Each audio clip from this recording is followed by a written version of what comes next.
కొద్దిసేపటి క్రితం press meet పెట్టి టీడీపీ జనసేన ఉమ్మడి అభ్యర్థుల పేర్లను ప్రకటించారు చంద్రబాబు పవన్ కళ్యాణ్. అయితే 94 మంది టీడీపీ అభ్యర్థులైతే 5గురు జనసేన అభ్యర్థుల పేర్లను ప్రకటించారు. మొత్తం 24 మంది జనసేన అభ్యర్థులు ఈసారి ఎన్నికల్లో పోటీ చేయబోతున్నారు. అసెంబ్లీ ఎన్నికల్లో వాళ్ళలో 5గురి పేర్లను ప్రకటించారు. మిగిలిన 94 మంది టీడీపీ అభ్యర్థుల పేర్లను పూర్తిగా ప్రకటించారు. అయితే పార్టీలు వేరైనప్పటికీ అక్కడ ఆ ప్రాంతం నుంచి ఏ పార్టీ అభ్యర్థి పోటీలో ఉన్నప్పటికీ టీడీపీ అభ్యర్థి ఉన్నా జనసేన అభ్యర్థి ఉన్నా ఉమ్మడిగా రెండు పార్టీల కార్యకర్తలు ఆ అభ్యర్థి గెలుపు కోసం సమిష్టిగా కృషి చేయాలి అని చెప్పి ఈ సందర్భంగా చంద్రబాబు కూడా కార్యకర్తలకు పిలుపునిచ్చారు.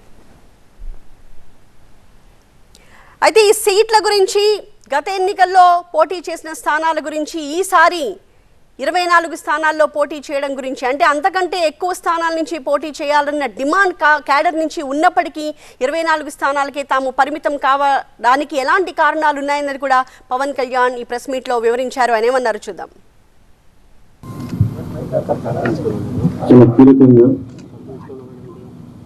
24 స్థానాల్లో పోటీ చేస్తున్నారు. భారతీయ జనతా పార్టీని దృష్టిలో పెట్టుకొని కూడా జనసేన చాలా కీలకంగా ప్రముఖమైన స్థానాల్లో పోటీ చేయాలని నిర్ణయించుకున్నాం. దాంట్లో ముందుగా సంఖ్యాపరంగా ఒక 5 మంది అభ్యర్థులను 24 నియోజకవర్గాలు 5 నియోజకవర్గాలు దానికి సంబంధిత అభ్యర్థుల్ని ప్రకటిస్తా ఉన్నాం. నెల్లిమర్ల శ్రీమతి లోకం మాధవి గారు, అనకాపల్లి శ్రీ కొనతల రామకృష్ణ గారు, రాజానగరం దత్తుల బలరామకృష్ణ గారు, కాకినాడ రూరల్ పంతం నానాజీ గారు, తెనాలి శ్రీ నాగేంద్ర మనోహర్ గారు పోటీ చేస్తారు.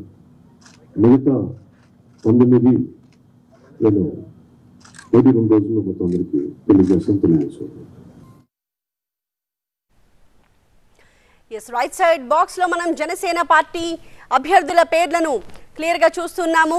మొత్తం 5 స్థానాలకు గాను ఈసారి అభ్యర్థుల్ని ప్రకటించారు. మిగిలిన స్థానాల్లో అభ్యర్థుల ప్రకటనని ప్రస్తుతానికి హోల్డ్లో పెట్టారు. తెనాలి, నెల్లిమర్ల, అలాగే రాజానగరం, అనకాపల్లి, కాకినాడ రూరల్ ఈ 5 స్థానాలకు గాను అభ్యర్థుల్ని ప్రకటించారు పవన్ కళ్యాణ్. నెల్లిమర్లకి లోకం మాధవి, అనకాపల్లి కొనతాల రామకృష్ణ, రాజానగరం బత్తుల రామకృష్ణ, కాకినాడ రూరల్ పంతం నానాజీ, తెనాలి నుంచి నాదెండ్ల మనోహర్ పోటీ చేస్తారని చెప్పి జనసేన అధినేత పవన్ కళ్యాణ్ ప్రకటించారు.